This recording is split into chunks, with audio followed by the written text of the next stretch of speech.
আইনগুলো বাতিলের সুপারিশ করেছে মাননীয় স্পিকার।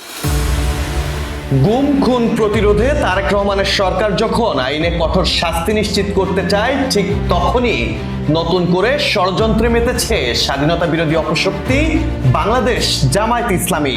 দলটি বলছে গুম অধ্যাদেশ আইন নাকি বাতিল করা হচ্ছে। সোশ্যাল মিডিয়া থেকে রাজনৈতিক অঙ্গন, জামায়াতের প্রোপাগান্ডা সব গণ্ডি পেরিয়ে পৌঁছেছে সংসদেও। সম্প্রতি সংসদ অধিবেশনে দাঁড়িয়ে এমন নাটকীয় বক্তব্য দিয়েছেন জামায়াতের এমপি ব্যারিস্টার আরমান। তার দাবি, তারেক রহমানের সরকার নাকি গুমের সংজ্ঞাই মুছে ফেলতে চায়, কিন্তু বাস্তবতা পুরোপুরি ভিন্ন। জামায়াতের ভণ্ডামি নতুন কিছু নয় বুঝতে পেরেই আগেই গুম অধ্যাদেশের আদ্যপান্ত স্পষ্ট করেছেন আইনমন্ত্রী।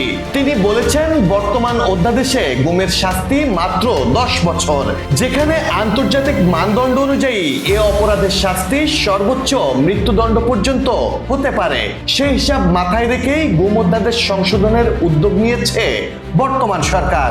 প্রশ্ন উঠছে, তাহলে কেন জামায়াত এত দ্রুত বিদ্যমান দুর্বল আইন পাশে সরকারকে চাপ দিচ্ছে?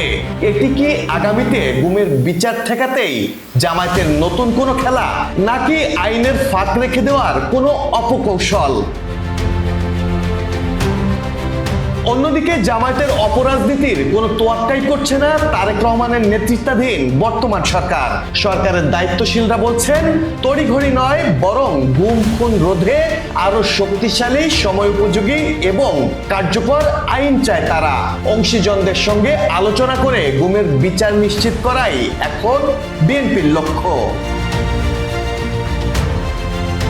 রাজনৈতিক বিশ্লেষকদের মতে, গুম অধ্যাদেশ আইন নিয়ে জামায়াতের মায়াকান্না কেবলই অপরাজনীতি। সংস্কারের পথে বাধা তৈরি করে পরিস্থিতি ঘোলা করতেই এমন ঘৃণ্য অপচেষ্টায় মেতেছে জামায়াত। আর গুমের শিকার পরিবারগুলো বলছেন, তারা বিচার চান, কোনো রাজনৈতিক দলের নাটক নয়। Desk report, politics BD.